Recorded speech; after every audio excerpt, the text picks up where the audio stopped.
এলি, এ কি তুমি? আমি তোমারে সঁপেছি প্রাণ গো বিদেশিনী, ভুবন ভ্রমিয়া শেষে আমি এসেছি নূতন দেশে, আমি অতিথি তোমারই দ্বারে। অসভ্য, আমাকে না জানিয়ে এ ঘরে আসার সাহস করো? জীবন অতি ছোট, কায়দা কানুন অতি দীর্ঘ, অগত্যা কিছু সংক্ষেপ করতে হলো। আমার কাপড় ছাড়া হয়নি এখনো। বেশ তো, আমার সঙ্গে মিশ খাবে। তুমি থাকবে রথে, আমি থাকবো পদাতিক হয়ে, এটা মনোনিয়মে অধর্ম।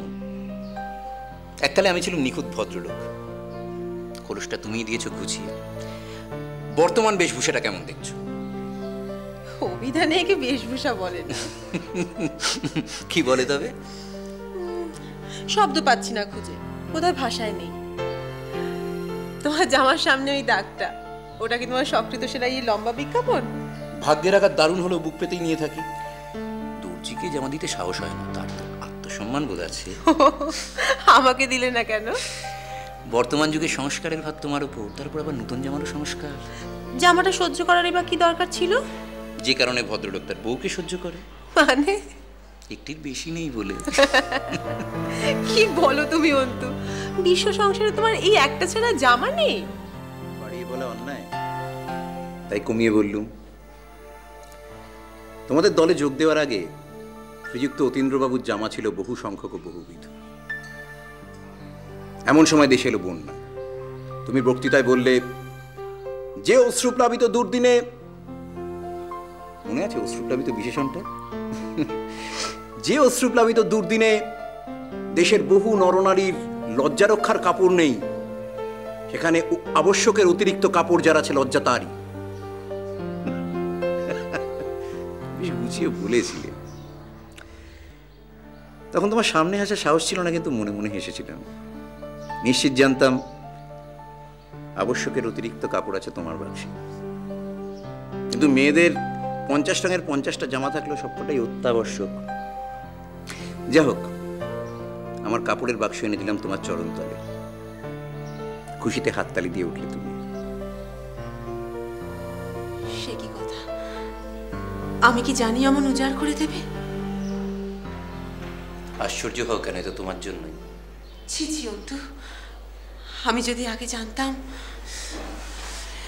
দুঃখ পেও না, অবস্থা অত শোচনীয় নয়। ওটা জোড়া আরেকটা আছে, আরো দুটো আছে। যদি কখনো নিজেকে ভদ্রবংশীয় বলে পরিচয় দেওয়ার দরকার হয়, সেই জন্য। প্রমাণ রয়েছে ওই চেহারাতে, সাক্ষী রাখতে হবে না তোমায়। স্তুতি? নারীর দরবারে স্তুতি পুরুষের অধিকার, তুমি সেটা উল্টে দিতে চাও? চাই, প্রচার করতে চাই একালে মেয়েদের অধিকার বেড়েই চলেছে। পুরুষদের সম্বন্ধেও সত্যি বলতে তাদের বাধা নেই। চলো এবার বসবার ঘরে চলো। এখানে বসার যথেষ্ট জায়গা আছে। আমি একাই একটা বিরাট সভা নই। বিশেষত আমার একটা জরুরি কথা আছে। বলো। হঠাৎ একটা কবিতার লাইন মনে পড়ে গেল, কোথায় পড়েছি মনে পড়ছে না। তুমি বলতে পারো? আগে লাইনটা তো বলো। তোমার চোখে দেখেছিলাম আমার সর্বনাশ, মনে পড়ছে? আগের লাইনটা কোথায় গেল? আমার ধারণা ছিল ওটা তোমার আপনিই মনে পড়বে। পড়বে যদি তোমার মুখে একবার শুনি। প্রহর শেষের আলোয় রাঙা সেদিন চৈত্র মাস,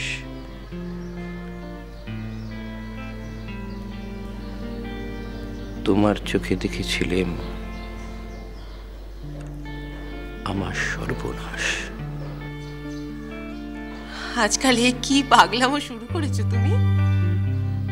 সেদিন সে চৈত্র মাসের বারবেলা থেকেই আমার পাগলামো শুরু। আজ সে পাগলামোর মাঝে ডাক দিতে এলাম তোমাকে। কাজের ক্ষতি হবে। থাক পড়ে কাজ।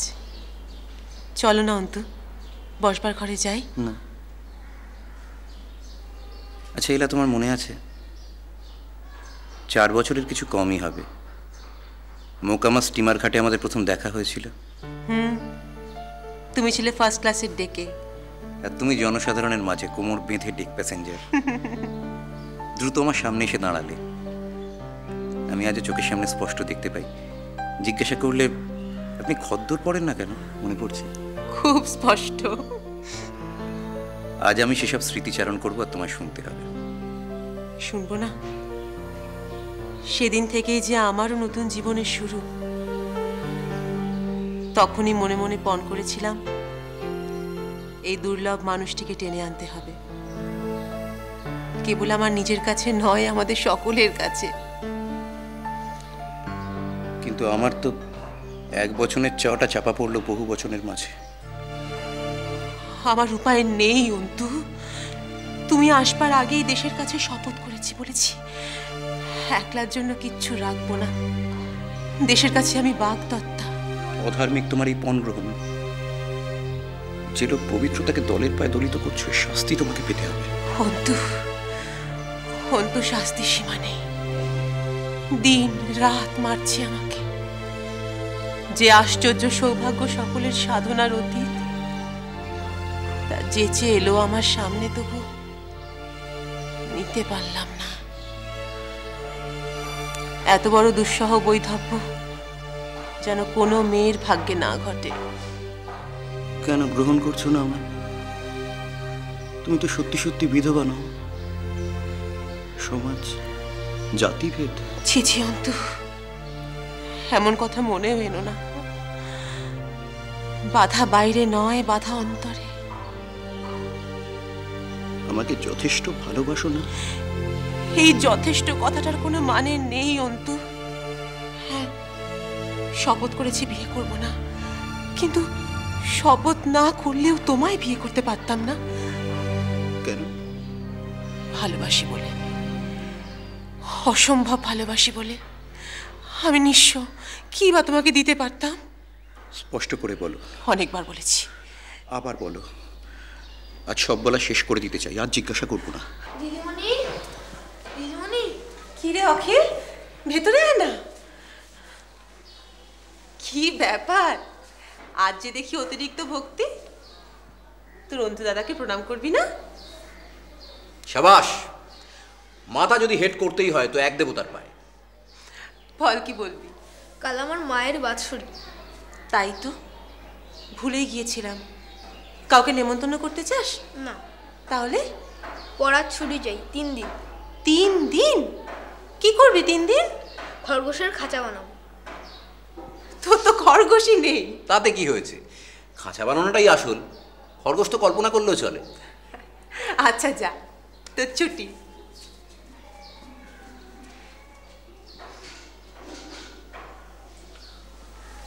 তোমার এই দুঃসম্পর্কের ভাইটিকে আমি কিছুতেই পোষ মানাতে পারলাম না। আহা, বাপ মা মরা ছেলে, না হয় একটু দুরন্ত। আহা, দুরন্ত তো হবেই। সেজন্যে নয়, নইলে আমার চোখ টানবে কেন? ওর সাথে আমি বহুদিন ধরেই মিত্রতা স্থাপনের চেষ্টা করছি, কিন্তু অপরপক্ষের অসহযোগ আন্দোলনের ফলে সেটা সম্ভব হচ্ছে না। ঘুষ টুসে দেওয়ার চেষ্টা করেছিলাম। আমার ঝর্তিপর্তির মধ্যে আছে একখানি কবজি ঘড়ি, তো সেটা একদিন ওকে দিতে গেলাম, মাথা ঝাঁকি চলে গেল। ওর সঙ্গে আমার সম্পর্ক ক্রমশ কমিউনাল হয়ে উঠছে। অখিলন্তু রায়ট লাগবার উপক্রম। আচ্ছা, ছেলেদের সঙ্গে ভাব জমাতে তোমার তো জুড়ি নেই, এই বাঁদরটার কাছে হার মানলে কেন? মাঝখানে যে রয়েছে একটি তৃতীয় পক্ষ, তাই। সে কথা যাক, তোমার কৈফিয়তটা তো এখনো দিলে না। কেন আমাকে সরিয়ে রাখলে? অন্তু, একটা কথা তুমি কেন মনে রাখো না যে তোমার চেয়ে আমি বয়সে বড়? তাই? এই তথ্যটা তো জানা ছিল না। হিসেব করে দেখতে হচ্ছে। খবরটা যেন এবারে একেবারে পাকা হয় বটুবাবু। দেখুন স্যার, আমি কি কখনো আপনাকে কাঁচা খবর দিয়েছি? দিয়েছেন। সেভাবে বলতে গেলে প্রত্যেকবারেই আপনি আমাকে কাঁচা খবরই দিয়েছেন। কাঁচা খবর দিয়েছি? ওই গতবার পাণ্ডবেশ্বরে হরিহর মুস্তাফির বাড়িতে অতীন ছিল না? হ্যাঁ ছিল তো। কতবার কেন, তার আগের বারও ছিল। নিমতাই, কি যেন ভদ্রলোকের নাম, নিতাই কোন। কিন্তু থাকলে তো হবে না। আমরা ফোর্স নিয়ে পৌঁছবার কয়েক মিনিট আগে কেমন করে যেন পাখি হাওয়া হয়ে যাচ্ছে। তাই বলছিলাম, পাখি জালে না পড়া পর্যন্ত খবরটা পাকা হয় না বটুবাবু। স্যার, এবারের খবরটা কিন্তু একেবারে পাকা। বলছেন? হ্যাঁ স্যার। বাড়িটা কার? তাহলে তোমার সোজা কথাটা দাঁড়াচ্ছে এই যে তোমার বয়স 28 এবং আমার 28 পেরিয়ে কয়েক মাস, অর্থাৎ আমি তোমার থেকে কয়েক মাসের বড়। প্রমাণ করা খুব সহজ। দেশ পরপদানত থাকার একটা সুবিধেই যে এখন বার্থ সার্টিফিকেট পাওয়া যায়, এবং সেটা ব্রাহ্মী লিপিতে লেখা হয় না। 28? আমার 28 তোমার 28কে বহুদূর পেরিয়ে গেছে। জানো না, মেয়েরা 20 পেরোলেই বুড়ি। তোমার 28-এ যৌবনের সব সলতেই প্রখরভাবে জ্বলছে। যারা অনাগত, এমনকি অভাবিত, তোমার জানালা এখনো তাদের দিকে খোলা। তুমি আমার কথাটা বুঝতে পারছো না এলি?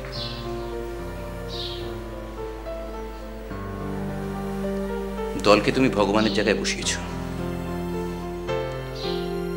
আর তাই দলের শপথ রক্ষা করতে গিয়ে আমাকে তো ভুলাচ্ছ, এমনকি নিজেকেও ভুলাচ্ছ। তা ভুলাও, কিন্তু এ কথা বলো না যে আমার জীবনে অভাবিত কেউ আসেনি এখনো।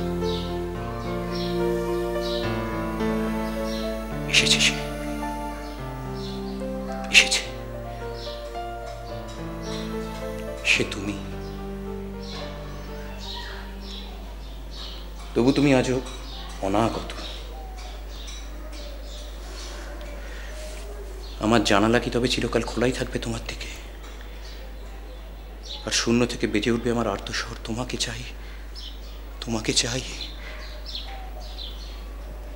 আর অন্য দিক থেকে ভেসে আসবে না কোনো উত্তর। ভেসে আসছে না এ কথা বলছো কি করে অকৃতজ্ঞ? চাই, চাই, চাই, তোমাকে ছাড়া কিছুই চাই না এ জগতে।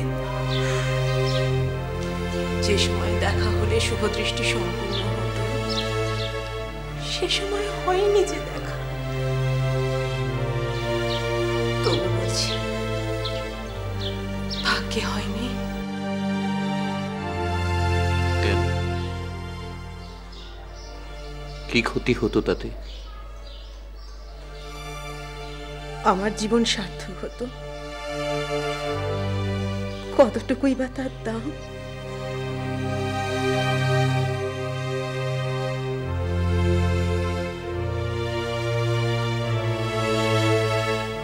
তুমি যে কারো মতো নও, তুমি বিরাট। সামান্য আমাকে দিয়ে তোমাকে জড়িয়ে ফেলবার কথা কল্পনা করতেও আমার ভয় করে। আমার এই ছোট্ট সংসারের প্রতিদিনের তুচ্ছতার মানুষ হবে তুমি।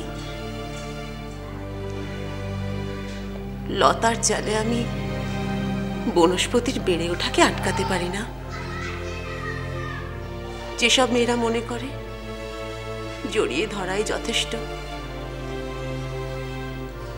আমি তাদের মধ্যে নই। লীলা,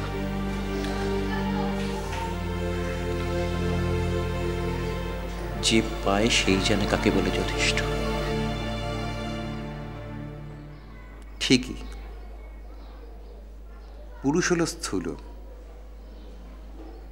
তাকে জানতে হয়, শিখতে হয়, বই লিখতে হয়, বই পড়তে হয়।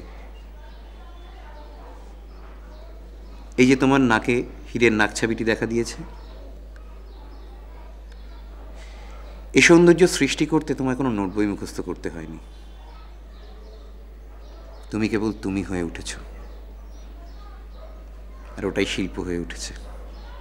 থাক, আর কথার ফুলঝুরি ওড়াতে হবে না। তুমি কিন্তু একটা কথা ভুলে যাচ্ছ। কি বলো তো? তুমি জানতে চেয়েছিলে, আমার সম্পর্কে জানতে চেয়েছিলে। ও হ্যাঁ, কথায় কথায় ভুলেই গিয়েছিলাম। তুমি আমার বাবা মা সম্পর্কে কি জানো? তোমার বাবা নরেশ দাশগুপ্ত সম্বন্ধে জানে না এমন উচ্চশিক্ষিত ছেলে এদেশে নেই।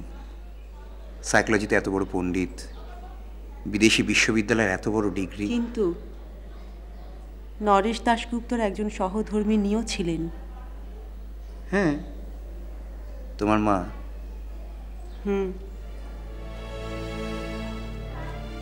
আমার মা। এলি,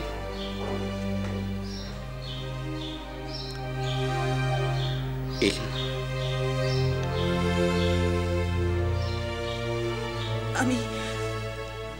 আমি আসছি।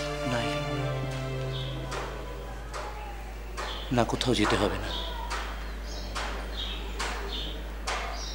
এ অশ্রু স্বাভাবিক, একে মুছে সেজে গুজে এলে। অতি, একটু বসো, আমি আসছি।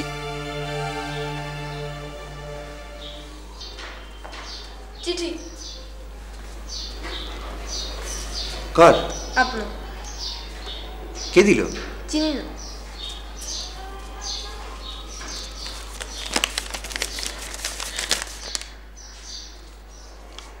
এলার বাড়িতে আর নয়,